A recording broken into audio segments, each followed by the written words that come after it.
Selamat pagi, apa kabarnya anak-anak? Hari ini kita belajar muatan pelajaran SPDB ya. Di pelajaran yang sebelumnya kita membahas tentang gambar cerita. Nah, sekarang di pelajaran selanjutnya kita juga masih membahas tentang cerita. Nah, kita akan melanjutkan catatannya. Jadi nanti silakan anak-anak ya ditulis di buku catatan. Nah, membuat gambar cerita dari sebuah cerita perlu menentukan objek gambar. Jadi sebelum kita membuat gambar, kita harus rancang dulu objeknya apa yang akan kita gambar. Nah, cara menentukan objek gambar yaitu dengan memperhatikan suasana atau peristiwa yang terjadi pada cerita tersebut. Nah, selanjutnya objek gambar cerita. Ya, apa saja objek gambar cerita? Ada manusia, kemudian binatang atau hewan, ada tumbuhan dan bangunan. Nah, ini adalah objek gambar cerita. Nah, selanjutnya tadi kan kita sudah bahas macam-macam objek gambar.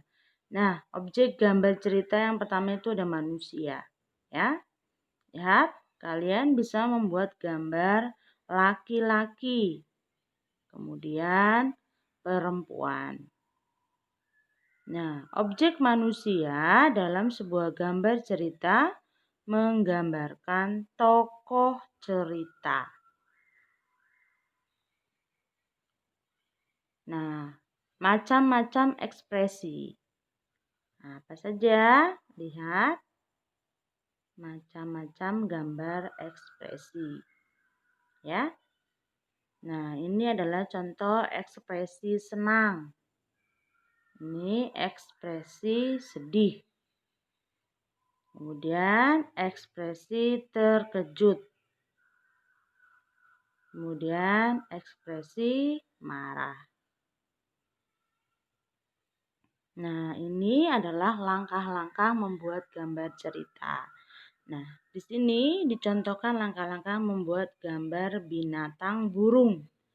Nah, ini adalah tahapan-tahapan atau langkah-langkah dalam membuat gambar burung. Selanjutnya, ini contoh langkah-langkah membuat gambar tumbuhan.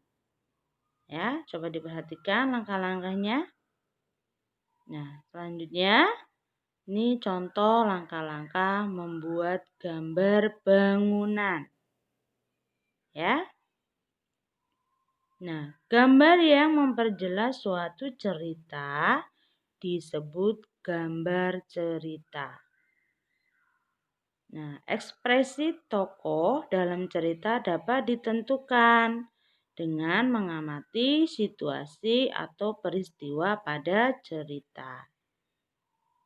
Nah, dengan melihat gambar cerita, orang akan lebih mudah untuk memahami cerita. Nah, demikian tadi pelajaran kita hari ini. Ya, mudah-mudahan dapat dipahami oleh anak-anak dan Cica harapkan ya, tolong disalin di buku catatan. Ya, demikian tadi pelajaran kita.